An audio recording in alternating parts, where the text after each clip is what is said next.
اور پھر اس کو طلاق کے حکم میں سمجھا جاتا ہے، کہ پیچھے درس میں گزر بھی چکا ہے، اور اس بندے پر وہ سمجھتے تھے کہ بیوی ہمیشہ ہمیشہ کے لیے حرام ہو گئی ہے، تو قرآن نے ایک حد مقرر کر دی اور فرمایا کہ اگر کوئی بندہ اس جہاد کو توڑنا چاہے تو پھر اس کے لیے کفارہ ذکر فرمایا۔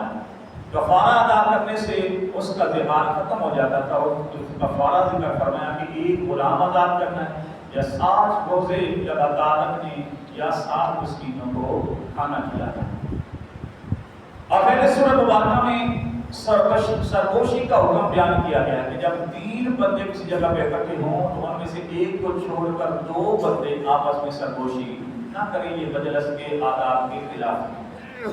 اور پھر اس میں یہ ذکر ہوا کہ نیکی اور تقویٰ کے بارے میں اگر کوئی سرگوشی کرنا چاہتا ہے تو نیکی اور تقویٰ کے کاموں میں ایسا ہو سکتا ہے۔ مجلس کا آداب یہ ذکر کیا گیا کہ جب مجلس میں اس وقت کے لیے تمہیں کہا جائے تو کسی آنے والے بندے کے لیے جگہ کشادہ کر دی جائے، اسے جگہ دی جائے، اور جب اٹھ کر جانے کے لیے کہا جائے تو پھر مجلس میں بیٹھا نہ جائے بلکہ اٹھ کر چلے جائے، اور یہ چیزیں مستحب ہیں۔ پھر شیطان کے گروہ کا ذکر ہوا، اور شیطان کا گروہ کیا ہے؟ وہ منافقین اور کفار ہیں، جو کہ منافقین یہود سے دوستی بھی رکھتے تھے اور اپنے مومن ہونے پر قسم بھی کھاتے تھے۔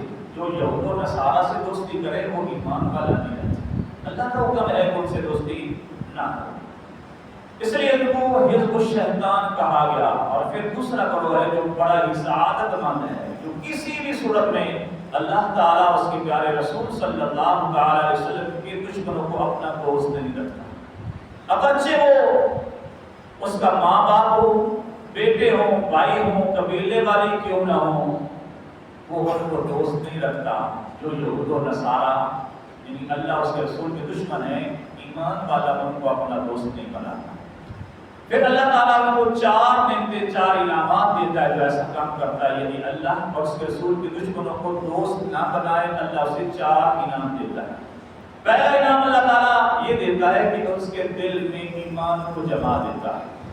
دوسرا انعام یہ ہوتا ہے کہ غیب کی مدد اللہ اس کی فرماتا ہے۔ تیسرا انعام یہ دیتا ہے اس کو جنت میں داخل فرمائے گا۔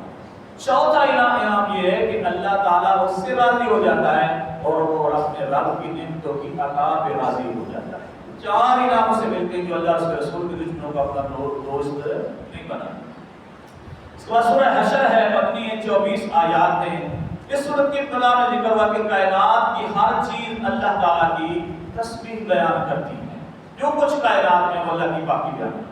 اور پھر اس سورت میں قدرت الہیہ کے بعد آثار اور زندہ دلائل کا ذکر ہوا۔ مثلا یہود نے اپنی عبادت کے لیے بڑے بڑے مضبوط قلعے تعمیر کر رکھے تھے، سودی قرضوں کا انہوں نے جال بچھا رکھا تھا، اور ان کے کرتوتوں کی وجہ سے اللہ تعالیٰ کے ان پر عذاب آیا کہ انہیں 2 بار جلا وطنی کا سامنا کرنا پڑا۔ مدینہ طیبہ سے خیبر کی طرف نکالا گیا، پھر خیبر سے حضرت سیدنا فاروق اعظم رضی اللہ عنہ کے زمانہ میں ان کو ملک شام کی طرف تبدیل دیا گیا، 2 مرتبہ کو جلا وطن کیا گیا، یہ سزا دی گئی۔ اور پھر اس سورہ مبارکہ میں یہ بھی ذکر فرمایا کہ ان کے ظاہری اسباب جو مضبوط قلعے وغیرہ تھے وہ ان کی عبادت میں جو انہوں نے بنا رکھے تھے وہ ان کے کسی کام بھی نہ آئے۔ جب اللہ کا عذاب ہے تو جلا وطن کرنا تھا تو پھر وہ مضبوط قلعے بھی ان کے کام نہ آئے، ان کا سود پہ دیا ہوا جو قرضہ تھا جو مال بتاتا وہ بھی کام نہ آئے۔ مال غنیمت کا ذکر کیا گیا، پھر یہود کا مال غنیمت پر کے طور پر مسلمانوں کے ہاتھ لگا، جب وہ خیبر کو فتح کیا گیا تو کتنا ہی مال و اسباب مسلمانوں کو اللہ تعالیٰ نے عطا فرما دیا۔ پھر اس سورۃ مبارکہ میں یہ ذکر ہوا کہ جو کچھ بھی نبی کریم علیہ السلام تمہیں دے دیں وہ لے لو، جس سے روک دیں اس سے رک جاؤ۔ اس سے نبی کریم علیہ السلام کی سنت طیبہ، حضور کی حدیث کا حجت ہونا ثابت ہوتا ہے کہ جو کچھ بھی حضور دیں اس کو عمل کرنا، اس پر عمل کرنا یہ بندے کے لیے واجب ہو جاتا ہے۔ پھر اللہ رب الجلال نے یہ ذکر قرآن کی صورت میں بھی حکم ہو سکتا ہے، حدیث کی صورت میں بھی حکم ہو سکتا ہے۔ مہاجرین اور انصار اور ان کی اتباع کرنے والے قیامت تک آنے والے مسلمان ہیں، اللہ نے ان کی تعریف فرمائی ہے۔ مہاجرین کی بھی کیونکہ اصحاب کے 2 گروہ تھے، ایک مہاجرین دوسرا انصار، اور تیسرا گروہ وہ ہے جو ان کی پیروی کرنے والا ہے، وہ برا بھلا نہیں کہتا، ان کی تعریفیں کرتا ہے، کیونکہ اللہ کا قرآن مہاجرین اور انصار کی تعریفیں کرتا ہے تو صاحب ایمان بھی ان کی تعریفیں کرتا ہے، ان میں کمیاں نقص کی تلاش کرتا ہے، ان کا ذکر کیا گیا ہے۔ اور پھر یہ ذکر کیا گیا کہ یہود و نصارہ کی طرح اے مسلمانوں کو نہ ہو جاؤ، انہوں نے اللہ کے حقوق کو بھلا دیا، آخرت کو بھول گئے۔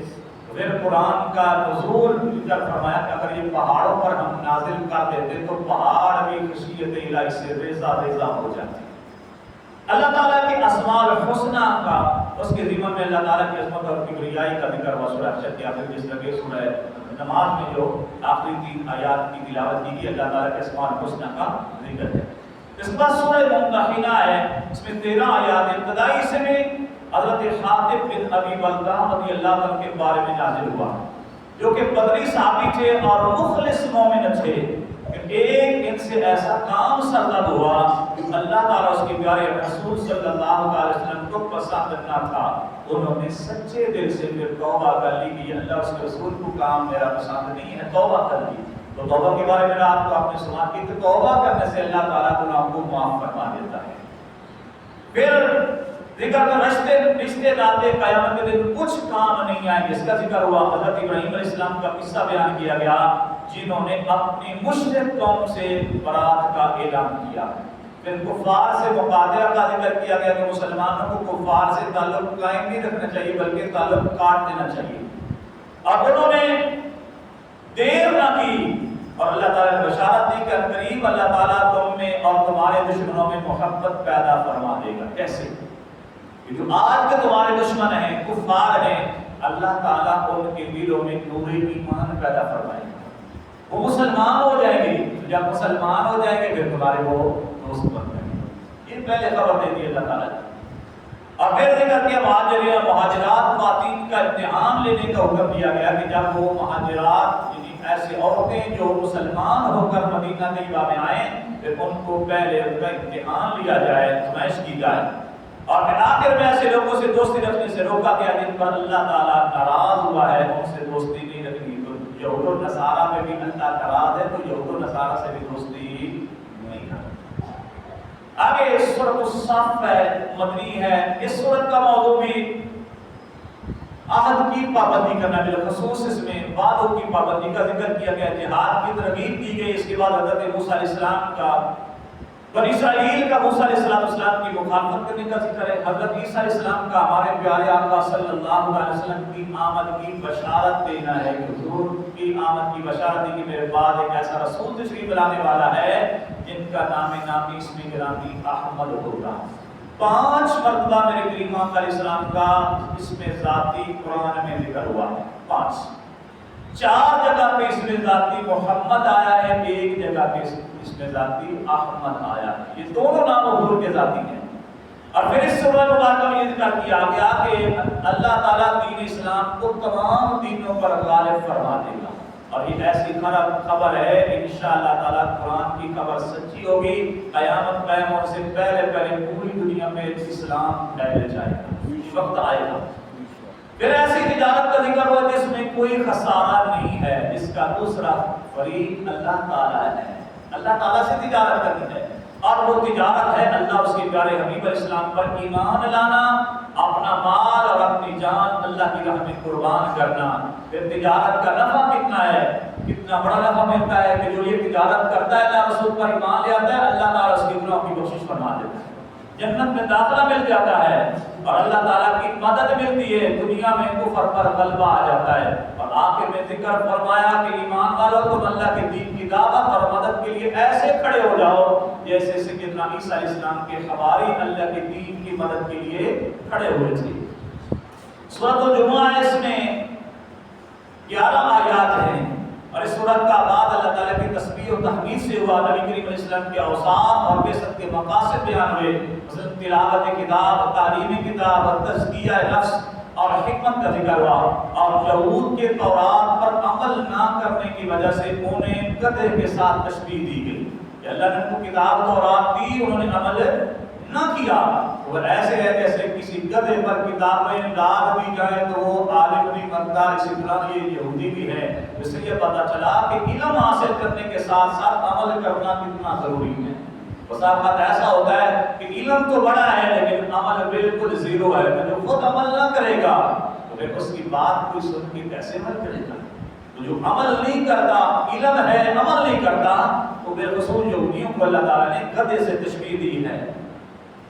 پھر اس سورہ مبارکہ میں جمعہ کی تیاری کرنے کا حکم دیا ہے، اور وہ ہے پہلی اذان کے ساتھ ہی جمعہ کی تیاری کرنا ضروری ہو جاتا ہے۔ جیسی پہلی اذان ہو، خرید و فروخت کرنا اس کے بعد حرام ہے، خرید و فروخت نہ کی جائے، بلکہ کاروبار کو بند کرنے کا حکم ہے، اور نماز کی ادائیگی کے لیے تیاری کرنے کا حکم ہے۔ جب نماز ادا کر لی جائے تو پھر رزق کی تلاش کی اجازت دی گئی، اور پھر یاد الہی کا حکم دیا گیا۔ اس کے بعد سورۃ المنافقون ہے، اس میں 11 آیات ابتدا میں منافقین کی صفات بیان ہوئی، مطلب جھوٹ بولتے ہیں، مکر کرتے ہیں، دھوکہ ظاہر اور باطن کا تضاد ہے۔ ان کے جسم تو بڑے بڑے عالیشان نظر آتے ہیں، لیکن اندر سے کھوکھلے ہیں۔ زبان میں بڑی فصاحت و بلاغت ہے، تقریریں بڑی بڑی اچھی ہوتی ہیں، چرب زبانی بڑی ہے ان کی، لیکن بات جو ہے اس کا اثر نہیں ہوتا۔ بات کرنے کا ان کو ڈھنگ بڑا آتا ہے، لیکن اس بات میں اثر نہیں ہوتا، کہ وہ خود کھوکھلے ہیں۔ جب سینہ محبت مصطفیٰ علیہ السلام سے خالی ہو، پھر وہ خالی بڑھ کے رہ جاتی، اس کا اثر نظر نہیں آتا۔ آگے ذکر فرمایا کہ سامنے آتے ہیں تو نبی کریم علیہ السلام کی بھی تعریفیں کرتے ہیں، مسلمانوں کی بھی تعریفیں کرتے ہیں، لیکن پیٹھ کے پیچھے پھر جا کر غیبت کرتے ہیں، بدبودار باتیں کرتے ہیں۔ مسلمانوں کو سمجھایا، مسلمانوں کو ان منافقوں جیسے نہ ہونا۔ اس کے بعد سورۃ تغابن ہے، سورۃ میں گزشتہ اقوام کا ذکر ہوا جنہیں عذاب الہی کا مزہ چکھنا پڑا، مال اور اولاد اور ان کی ازواج، ان کو فتنہ قرار دیا گیا۔ بندے کے لیے بندے کا مال، اولاد اور بیوی جو ہے یہ آزمائش ہے۔ اس کے بعد سورۃ طلاق ہے، اس کی ابتدا میں طلاق کا شرعی طریقہ بتایا گیا، اس کی عدت کا ذکر ہوا ہے کہ یا کچھ تینوں طلاقیں نہ دی جائیں، بلکہ ایک باقی کے دنوں میں ایک طلاق دے کر اس کو چھوڑ دیا جائے اور عدت گزرنے دی جائے۔ پھر اس کے بعد عدت کا ذکر ہوا ہے، عورت کی مختلف صورتیں، ان کی مختلف صورتوں کا ذکر ہوا۔ ایک ہے عائشہ، اور یہ ایسی بوڑھی عورت ہے جس کو مخصوص ایام آنا بند ہو گئے ہو، اس کی عمر زیادہ ہو چکی ہو، تو اس کی عدت ادا رکھیں۔ اور پھر ایک ہے عورت جس کو ابھی مخصوص ایام آتے ہی نہیں، ابھی وہ بالغہ ہی نہیں ہوئی، تو ان دونوں کی، جس کو ایام آتے ہی نہیں یا آنا بند ہو گئے، تو دونوں کی عدت جو ہے وہ 3 طہر ذکر کی گئی ہے۔ اس کے بعد ہے حاملہ، جس کو بچہ پیدا ہونے والا ہے، اب اس کو طلاق ہو جائے تو پھر اس کی عدت کیا ہے؟ وضع حمل، یعنی جب بچہ پیدا ہو جائے گا، خواہ وہ 1 گھڑی کے بعد پیدا ہو جائے، خواہ 9 مہینے کے بعد پیدا ہو، جب بچہ پیدا ہوگا تب اس کی عدت پوری ہوگی، اس کا ذکر ہوا۔ پھر یہ ذکر ہوا عدت کے ساتھ ساتھ کہ نان و نفقہ کی ذمہ داری کس کی ہو؟ عدت کے دوران نان و نفقہ طلاق دینے والے کے ذمہ ہے، اس کو دینا پڑے گا، رہائش بھی اور خرچ بھی۔ 4 بار اس سورہ مبارکہ میں تقویٰ کا ذکر ہوا ہے، اور احکام کی پامالی اور مخالفت سے سختی سے منع کیا گیا۔ ان امتوں کا ذکر ہوا جنہوں نے سرکشی اختیار کی، تو ان پر بھی بڑھناک عذاب آیا۔ اس کے بعد سورہ تحریم ہے، جو کہ مدنی سورت ہے، سورت میں جو احکام بیان ہونے سے زیادہ تر کا تعلق امہات المؤمنین رضی اللہ تعالی عنہن سے ہے۔ تحریم کا واقعہ کہ نبی کریم علیہ السلام نے اپنی ذات پر حضرت سیدہ طیبہ طاہرہ ماریہ قبطیہ یا شہد کو حرام کر لیا تھا، تو نبی کریم علیہ السلام نے اس کا ذکر اپنی بعض ازواج کے سامنے فرمایا، انہوں نے اس کو ظاہر کر دیا، اس کا سارا ذکر ہوا مسلم منظر میں۔ نبی کریم علیہ السلام نے پھر اپنی بعض ازواج کو طلاق دینے کا ارادہ فرما لیا تھا، لیکن واقع ایسا نہ ہوا تھا، ان کو اختیار دیا گیا، لیکن انہوں نے کس کو اختیار کیا؟ اللہ اس کے رسول کو پسند کیا، اختیار کیا کہ حضور اپنے عقد مبارک میں ہمیں رکھیں، ہم دنیا کا مال نہیں چاہتی، ہم اللہ اس کے رسول کو چاہتی ہیں۔ یہ اس میں ذکر کیا گیا۔ اپنے آپ کو اور اپنے اہل و عیال کو جہنم کی آگ سے بچانے کا حکم دیا، قوا انفسکم واہلیکم نارا، اپنے آپ کو بھی جہنم سے بچاؤ، اپنے اہل و عیال کو بھی جہنم سے بچاؤ۔ یعنی اگر کوئی برائی تمہارے اہل و عیال میں، تمہاری اپنی ذات میں برائی چھوڑو اور نیکی اختیار کر لو۔ پھر اس سورہ مبارکہ کے اختتام پر 2 مثالیں ذکر کی گئی، 2 طرح کی عورتوں کا ذکر ہوا۔ ایک ایسی کافرہ عورت ہے، اس کا ذکر ہوا جو کہ بندہ مومن کے نکاح میں ہے، اور وہ بندہ مومن سے مراد حضرت سیدنا نوح علیہ السلام اور حضرت سیدنا لوط علیہ السلام ہیں۔ ان کی بیویاں جو کہ ان پر ایمان نہیں لائی تھی ان پر اللہ کا عذاب نازل ہوا. علیہ السلام کی بیوی بھی غرق ہو گئی, لوط علیہ السلام کی بیوی پر بھی اللہ کا عذاب آیا. تو یہ ذکر کیا کہ بیویاں کافرہ تھیں لیکن ان کے خامد اللہ کے برگزیدہ نبی تھے. تو پھر اگر کسی کی بیوی اس طرح کی ہو جائے پھر اس کو بھی صبر کر لینا چاہیے کہ ایسا نہیں. پھر اس کے بعد ایک مومنہ بیوی کا ذکر ہوا جو کہ بدترین کافر کے نکاح میں تھی, اور وہ مومنہ حضرت آسیہ تھی, اور اس کا کافر خامد فرعون تھا. وہ ظلم و ستم بھی کرتا تھا لیکن یہ مومنہ اللہ کے نبی موسیٰ علیہ السلام پر ایمان لانے والی تھی.